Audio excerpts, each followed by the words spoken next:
Hi, this is Tim of the 1916 Company. Welcome and thanks for logging on. If you love this watch, email me. I am still Team Mosso at thewatchbox.com. It is still in the description below. It is still your purchase and pricing email question line for buying this or any watch you see on our platforms. Email me for pricing. I am Team Mosso at thewatchbox.com. Today we are discussing a spectacular 2024 limited edition of 100 pieces in rose gold from Moser Cie. This is the Streamliner Tourbillon Wyoming Jade. Double hairspring flying tourbillon, solid jade dial, rose gold case with integrated bracelet. This watch has got it all. So the timepiece is 40 millimeters in diameter, much like the original 2020 Streamliner Center Second. In terms of thickness, it is 12.3 millimeters thick, and you can see from lug tip to lug tip, just the case, it's actually 40 millimeters from lug to lug. But you can see that the bracelet's a bit wider than that. So if we measure from the first link to the opposite side, then from link to link, the distance across the wrist is still very reasonable, 45.7 millimeters. Out of the hand and onto the wrist, you can see my wrist is 16 centimeters circumference. The fit is excellent. You could see the cuff shot revealing that this watch absolutely would fit under a cuff. Well, it's 120 meters water resistant and automatic winding and loomed. Nevertheless, it's also rose gold, elegantly designed and beautifully proportioned. So this could be your sports watch and your dress watch, and yes, it'll fit underneath a dress cuff.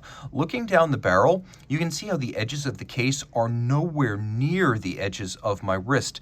And taking a look over the top, which always exaggerates the width of the watch, you could still see on either side, the edges of the case are nowhere near the edge of my wrist. So my conclusion is this is a 16 centimeter wrist. If your wrist is as small as 14, game on. You can wear this watch. The 40 millimeter Streamliners are always a pleasure.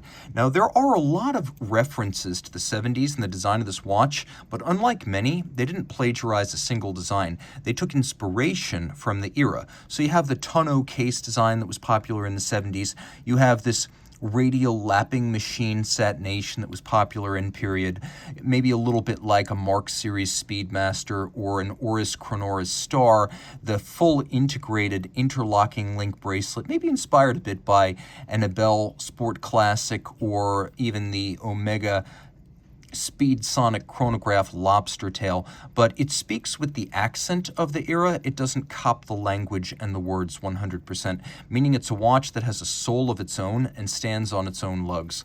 Now, the bracelet's a beautiful thing. There's very little lateral play because of the way the links interlock with each other, and you can see even the interior recesses have been satinated and polished in places where you cannot easily reach. You can also see that the polished edge of the bezel continues perfectly aligned down the shoulders of the links. They're satinated and polished outboard, polished and satinated on the top.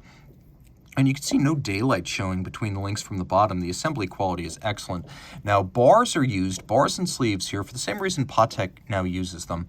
They are impossible to strip out. So while you do need a block and a punch if you want to size this at home, unlike little screws with small diameter screwdrivers, which often wound up getting stranded and rounded off inside the links, these cannot be rounded off. So you don't have to worry about links getting stranded if you're not terribly handy.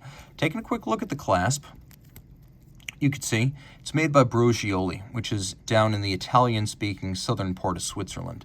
This is the only part of the watch that feels kind of like an off-the-shelf component, but it works well. It's a twin trigger release, so you have to press both triggers, not one, not individually, both, in order for this to open up. So it gives you a degree of certainty and security. It's a non-sequential close. Either side can close first, and then you can see the Moser coat of arms on the clasp exterior. Flipping back to the case, Moser cases always feature some sort of a recess in their design. So here, instead of having a hollow at each end, we have a channel that runs all the way around. We have a crown that is Moser branded with double knurling. It's a pleasure to grip. It is a screw-down crown. The watch is 120 meters water resistant. You could see that the edges of the bezel and the case back are polished. And then we have a boxed, you can see how it's faceted and then cambered, domed crystal over a dial of Wyoming Jade. Before we talk about Wyoming Jade, let's take a look at Globalite, which is the ceramic-based lume that sits on top of the rose gold hands. That's your Globalite. It is quite luminescent, and you're going to have to approximate since the numerals and indices aren't lumed, but you will be able to get fairly close to the time when reading the watch in the dark. Now this Wyoming Jade. Moser did a Jade dial Endeavor Perpetual Calendar with a tantalum case a year ago. What's different here? It's a more intense jade. That one was kind of like the milk my mom used to make for me on St. Patrick's Day when I was a kid. It was a very milky, white, marbled jade. This is a super intense, glossy green. Now, the stone is 1 millimeter to 1.2 millimeters thick, and it is attached to a copper substrate. The way this works is the jade is first machined roughly. Then the lapidary, the first stage artisan, makes sure that it is precisely milled so that the aperture for the tourbillon and the fit on the base as well as inside the case are micrometrically exact. From that point, a layer of varnish, it goes to the dial maker. A layer of varnish is applied to the back because there is a sufficient amount of transparency built into the material that without that varnish on the underside, you might actually see some of the copper of the dial substrate.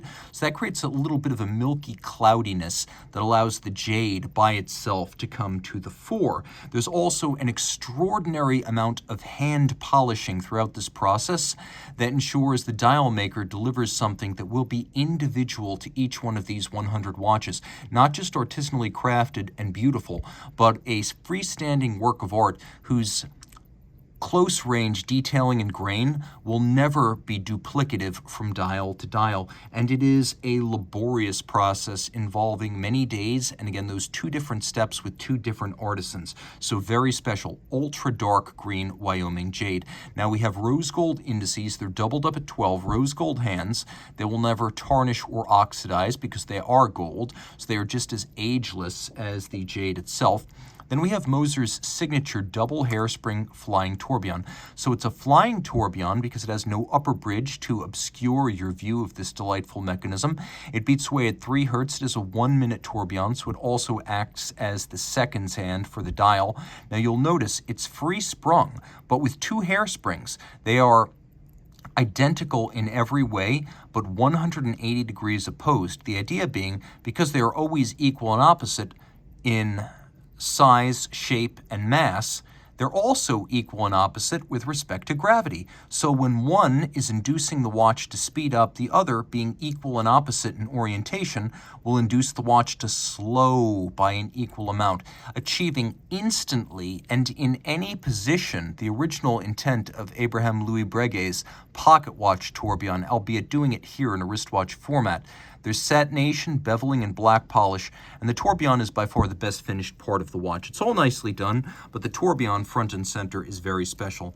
Now on the reverse side, you can see this is the HMC 804 movement, in-house, bidirectional winding, automatic with a pawl-based magic lever style winding system, 72 hours of power reserve, and ultra efficient with ceramic hybrid bearings for the winding system. We have 3 different finishes on the solid gold rotor. You could see the pivot or the arbor of the barrel is set in a golden chaton cup fixed by polished screws, and there's a 3/4 style bridge. The chaton and the 3/4 bridge, a nod to Moser pocket watch making in the 19th and early 20th century. You could see the stripes on the bridges. They're not conventional Côte de Genève. They are actually double crested. We have satination on the crown wheel core. All screw heads are black polished. And where we do have the edge of bridges, we have a bevel that is a combination of mechanical and manual execution. You'll also note that to give a efficient operation and a broad base of support to the single-sided tourbillon, the flying tourbillon, Moser uses hybrid ceramic ball bearings on the bottom of that as well. And then there's a beautiful snailing on the edge of the bridges. A really special watch, and one the likes of which we will not see again. Reach out to Team Mosso at thewatchbox.com for purchase and pricing details.